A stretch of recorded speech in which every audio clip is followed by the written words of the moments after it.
चौथ माता की कथा संपूर्ण संस्करण। एक समय की बात है, एक नगर में एक सेठ जी रहते थे।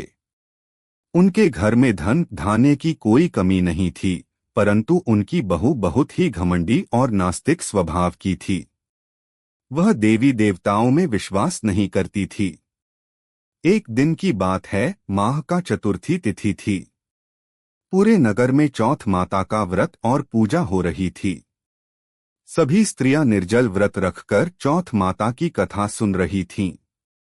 सेठ जी की बहू के सास ने भी उसे कहा, बेटी आज चौथ माता का व्रत है, तुम भी व्रत रखो और कथा सुनो। परंतु बहू बोली, मैं तो कोई व्रत उपवास नहीं करती, मुझे भूखा रहना पसंद नहीं। सास ने समझाया, बेटी चौथ माता की कृपा से सुहाग और संतान की रक्षा होती है। पर वह नहीं मानी।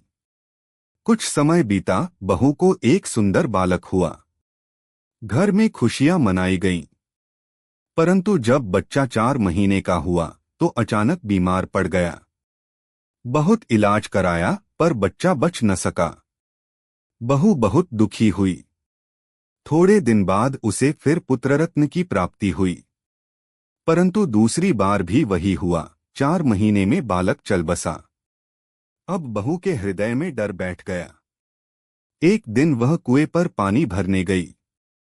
वहां गांव की औरतें चौथ माता की कथा सुना रही थीं। वह चुपचाप बैठ गई और कथा सुनने लगी। कथा के अंत में उसने पूछा, बहनों यह चौथ माता कौन है? एक स्त्री बोली, बहन ये वही माता हैं जो भक्तों के दुख हर लेती हैं। जो इनके व्रत और पूजा करती हैं, उनके घर में कभी संकट नहीं आता। जो इन्हें अनदेखा करती है, उनके सुख सौभाग्य छिन जाते हैं। यह सुनकर बहू को अपने किए पर बहुत पछतावा हुआ। उसने निश्चय किया कि अगली चतुर्थी से वह नियमपूर्वक व्रत रखेगी। अगली चतुर्थी के दिन उसने निर्जल व्रत रखा, कथा सुनी और माता से क्षमा मांगी। बोली, हे चौथ माता, मुझे मेरे किए की सजा मिल चुकी है। अब मुझे क्षमा करो और अपने आशीर्वाद से मेरा घर खुशियों